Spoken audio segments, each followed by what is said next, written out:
Good morning. This is Fred Mitchell, Chairman of the Progressive Liberal Party, Minister for the Public Service and Foreign Affairs, and today is the 10th of January 2022, Majority Rule Day.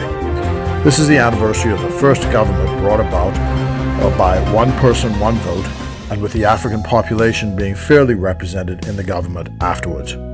We remember today Lyndon Pindling and his colleagues who brought about this day. This is the day that Sir Arthur Folkes describes as the next most important day in our country's history after the abolition of slavery in 1834. Today, there is an official church service at 10 a.m. at Living Waters Church in Oaksfield, and then at 11:30 a.m. the laying of a wreath at the monument of the PLP's headquarters in Foriegn Road. Both events are restricted because of the COVID rules, but we will live stream it on the PLP's page, so please join us on Facebook Live.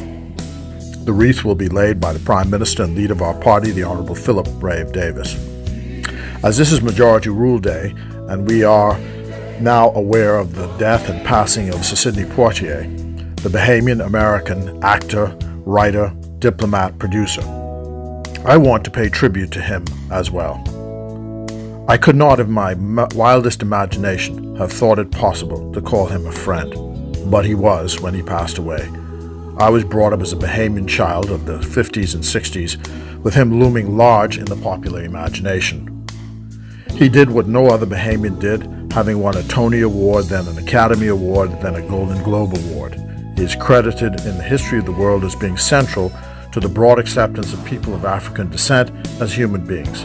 He looms in the pantheon of world leaders like Nelson Mandela.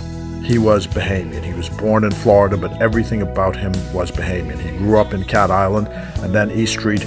He was then packed off to the U.S. to save him from a life of destruction, and he succeeded beyond everyone's wildest imagination. He helped in that large way of fighting for our human dignity, but in small ways like opening up his films in Nassau to raise money for the Prince William High School and for scholarships for Bahamian students. In his latter years, he said to me, and then to Oprah Winfrey and to the world, that all that he became was made possible because of his Bahamian parents, Reginald and Evelyn Poitier. And I'm advised that his mom's maiden name was Outen, and by that name he was connected also to the Turks and Caicos Islands. A great Bahamian has passed away. Ambassador Sidney Poitier, my friend, I salute you. And I also salute two other soldiers in the Majority Rule movement. They were younger people. Bloxwell Russell, who is our branch chairman of North Andros, we buried him on Sunday. The struggle continues in the next generation. And Kevin Archer, a stalwart that we buried in Grand Bahama on Saturday.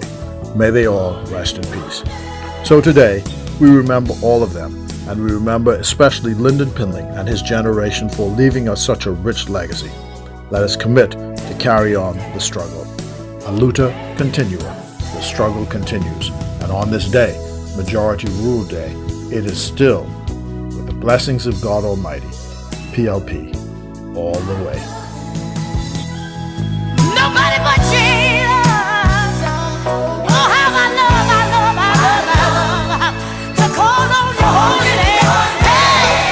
Hey, Jesus, nobody but Jesus. Hey, every day.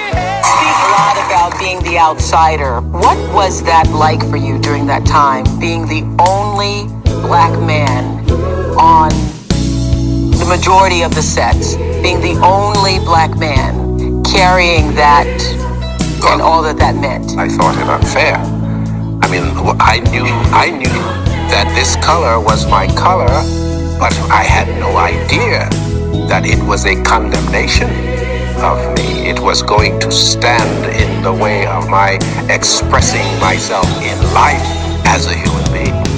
So when I had to face it, I decided that those who thought of me in such negative terms, I was going to lay down a challenge. No, I am not going to try to be as good as you. I'm going to set my bar higher, and I will be better.